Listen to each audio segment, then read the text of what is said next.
rero umunsi buryohewe cyane habaye. Wari wabonye ibyabaye? Ibiki byabaye? Umwigisha mushasha wa mahentombo. Yego shaha kandi byabigisha ararenze vraiment. Yego araboneka ko atigiye none ukuri. Aho naje narinze ntahura ibiharuro vyiwe. Ararenze kweli. Ariko sara kuva twagiriye sindamubona avuga n'ijambo na rimwe mbese aranamaci habaye iki?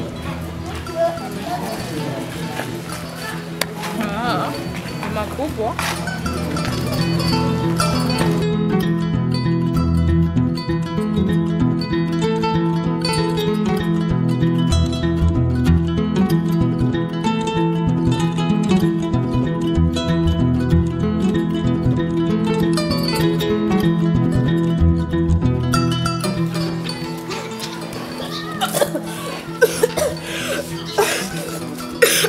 Sara, ubaye iki?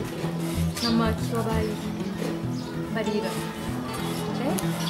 Barira. Keri yanje mfise imbaye mugabo uramubona kumwe na meza. Ndiko mbyumvira kuyikuramo. Urazi ko ari icyaha kandi nawe bishobora kukugirira ingaruka mbi.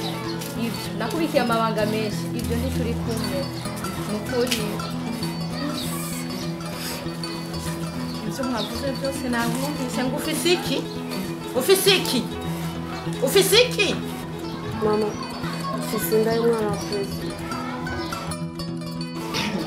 Alo mama bebe, mbega inkuru nziza, wa mukobwa wanje atwaye inda y'umwana wa président. Ewe ngiye kuba umushinga amateka. Erega mama si umwana wa président, ni umwana wa président wa komite yo kwishuri. Sa uvuze ngo iki? Yesu!